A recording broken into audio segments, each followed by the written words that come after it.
Chapter 15. Gajanana advances to the ashram of Vighnasura. Om Shri Ganeshaya Namaha. Mudgalacharya continued the narration. He said, in the past, Muni Parshva and his wife, the devoted Deepavatsala, had worshipped Ganesha and had observed austerities to propitiate Vibhu. After 10,000 years, Ganesha manifested to grant a boon. Both performed his puja and extolled him by reciting several stotras. They prayed for a boon. They prayed that he incarnate as their son. Ganesha granted the boon, disappeared and returned to Swanandaloka. One day, Devarshi Narada had gone to Swargaloka to meet Indra. The Lord of Devas performed his puja. Narada gave him some important and beneficial information. An arrogant king, Abhinandana, of the province of Himalaya in the town of Himavati, is performing a yajna. Has audaciously instructed Brahmins to perform the yajna without involving Indra. So be cautious, O Maharshis, if you commit any errors, I shall be merciless and kill you. The Brahmins agreed, terrified by his threats. The terrified and powerless Brahmins will commence the yajna soon. There is no doubt about it. Therefore, you must act appropriately. Instigating thus, the self-willed wanderer Narada proceeded to Vaikuntha to meet Vishnu. Indra was enraged and invocated the gigantic Bhagavan Kala. Kala manifested instantly before Indra. Indra offered pranams and briefed him of the unhappy occurrences. He requested Kala to demolish the yajna. Kala was pleased and accepted his orders and immediately descended to earth. Kala, the one who shapes this world, kept his mission in mind. He thought the whole world is dependent on Kala. Kala is responsible for the end of everyone. Kala can always be defeated by yogis by the powers attained through yoga. Yogis are purified by their karmas. Therefore, I shall specially endeavor to destroy all karmas. Men who are devoid of karmas are tarnished, so they do not perform their main karmas. As a result, they get trapped by me. Those in my clutches cannot escape the cycle of birth and death. Indra has assigned this task to me. I will not fail him. Thinking in this manner, Kala assumed the form of an asura and angrily attacked the king.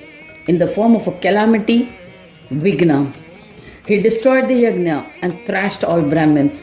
Thereafter, the evil Kala visited several places in the form of a calamity, leading to utter chaos.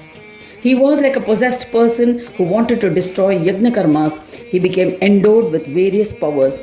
With those powers, Kala tormented humans by creating obstacles to affect the complete disappearance of all karmas. He assumed different forms and created delusions in the minds of not just commoners but also highly intellectual yogis. He created the illusion that morning was night, evening was afternoon, day appeared to be night, thereby disrupting the duties to be done. He continuously strived to create innumerable difficulties in the performance of karmas. It is impossible to describe all of them. He made all the people bereft of karma by inducing a state of false perceptions. He covered the moon and simultaneously illuminated the sun and the stars. Devas were also perplexed and frightened. When all the yajna karmas were destroyed, they were forced to fast due to lack of any offerings. Devas could not regulate Lord Kala. Devas, who are the creators, sustainers and destroyers of the universe, are also regulated on Kala. So Vasishtha and other munis sought refuge with Brahmadeva. Fearing Kala, they all approached Mahavishnu in Vaikuntha and surrendered to him. Vishnu too feared Kala and took the terrified munis to Shankara. They sang praise of Shankara by reciting various stotras. They narrated all the devious acts of Kala. All of them accompanied Shiva in singing the praise of Vignesha. By meditation and asceticism, they tried to appease Vignesha. After 100 years, Gajanana became pleased and manifested to grant a boon. He awakened the ascetics from their deep meditation. They extolled the Lord and pleaded that he should destroy the calamity. Gajanana said, Tathastu. He incarnated as a son to Parshva and Deepavatsala to fulfill his boon.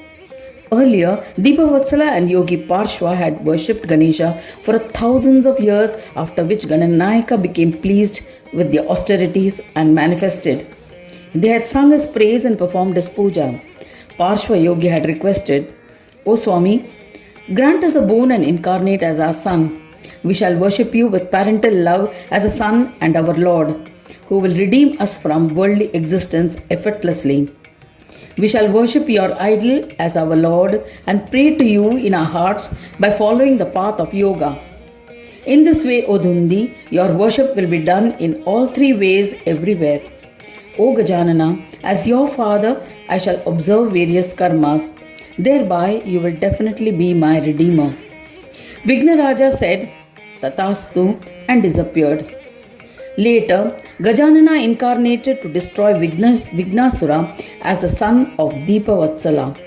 After being born, his mother breastfed and nurtured him. He enjoyed his childhood. He played in the ashram of Parshamuni. When he was 5 years old, Devas and Rishis came to meet him with great devotion. Seeing Shankara and other Devas, eminent Munis like Vasishtha and others, Parsha was bewildered. He welcomed them and performed their puja as appropriate. He said lovingly, My life has been blessed by the arrival of all Devas and eminent Munis to my house. O Devas, please command me. O Brahmins, I am your servant. I shall obey your command. I am aware of your glory. Devas and Rishis said, Because of your enormous merits and good fortune, Swanandavasi Gajanana himself has incarnated as your son. All of us have come here to plead for our protection. O Muni, a wicked Vignasura has devastated the whole world. Now direct all your efforts towards his destruction. Hearing their words, the Muni was shocked and sorrowful, as the son was just a child. Just then Gajanana appeared. Seeing him, all the Devas and Rishis stood up in reverence, humbly paid their respects and extolled him. Knowing what was in their hearts, Gajanana assumed his four-armed form, Chaturbhuja, with a weapon in each hand. He mounted his Mushaka and proceeded to kill Vignasura. Thus ends the 50th chapter titled Gajanana Advances to the Ashram of Vighnasura in the 4th Khand of the Purana Upanishad, Srimad Mudgal Puran, describing the legend of Gajanana. Dedicated to Sri Gajanana. End of chapter 15.